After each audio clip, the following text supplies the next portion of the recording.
ஆவியானவனுக்கு ஒரு ஆலோசனை கொடுத்தாரு. எத்தனை பேர் கவனிச்சிங்க?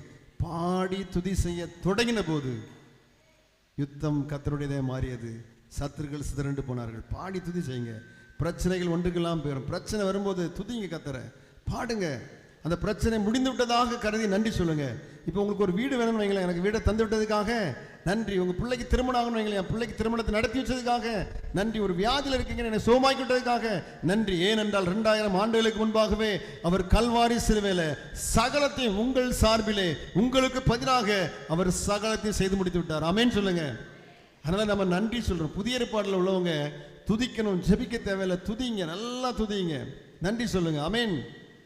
பிரச்சனை கண்டு கடிந்து கொள்ளுங்க, இயேசுவின் நாமத்தினாலே அப்படின்னு சொல்லி கட்டளையிடுங்க, அது ஓடி போகும். மலையை பார்த்து பேருந்து சமத்துக்கு போனா பொய்தான் ஆகணும், கடுகள விசுவாசம் இருந்தாலே நடக்கும். இந்த வசனத்தை சொல்லி கொண்டிருக்கும் போது தான் நேற்று ஒரு சகோதரி சாட்சி சொன்னாங்க. அவளுடைய வாழ்க்கையில் அக்கி என்ற வியாதி வந்துச்சான். அது என்னன்னு எனக்கு தெரியல. ரொம்ப கஷ்டப்பட்டாங்களா. அவங்க ரிலேட்டிவ்லாம் 6 மாசமா கட்டப்பட்டாங்க. ஏன்னா அது நரம்புக்குள்ளெல்லாம் பரவிடுமா. இந்த சிஸ்டர் 1.25 மணி நேரம் ஆண்டோடைய சமூகத்தில் இருந்தாங்க.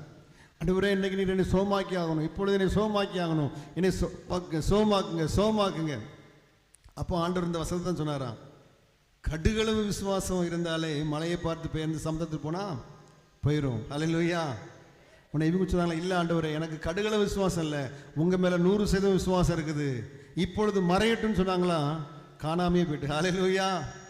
நம்ம தெருவில் உள்ளவங்க தான் பாருங்க, யோசிச்சு பாருங்க. 6 மாசமா அவங்க சிஸ்டர் கஷ்டப்பட்டாங்க அந்த வியாதியில், நரம்புலாம் பாதிக்கப்பட்டு பலவீனம். ஆனால் அதே வியாதி இவங்களுக்கு வந்துச்சு, அது பரவக்கூடியது. ஆனால் பாருங்க, 1.25 மணி நேரம் ஆண்டோட சமூகத்தில் காத்திருந்து அந்த வியாதிக்காக அவங்க போராடின போது அது காணாமே போயிட்டு. ஆமென் சொல்லுங்க. ஹல்லேலூயா. ஏனென்றால் நீங்கள் தேர்ந்தெடுக்கப்பட்டவர்கள், உங்களுக்காக அவர் நீடிய பொறுமையோடு இருந்து அற்புதம் செய்வார். சங்கீதம் 105:43 வாசித்து பாருங்க. தம்மால் தெரிந்து கொள்ளப்பட்ட ஜனங்கத்தை களிப்போடு புறப்பட பண்ணினார். யாராவது வாசிக்கலாமா? சங்கீதம் 105:43. இஸ்ரவேல் யார்? அடிமைத்தனத்தில் இருக்கிறாங்க, தெரிந்து கொள்ளப்பட்ட ஜனம்தான், ஆனால் அடிமையில் இருக்கிறாங்க. ஆண்டவர் எப்படி புறப்பட பண்ணார் தெரியுமா? வாசிங்கம்மா 105.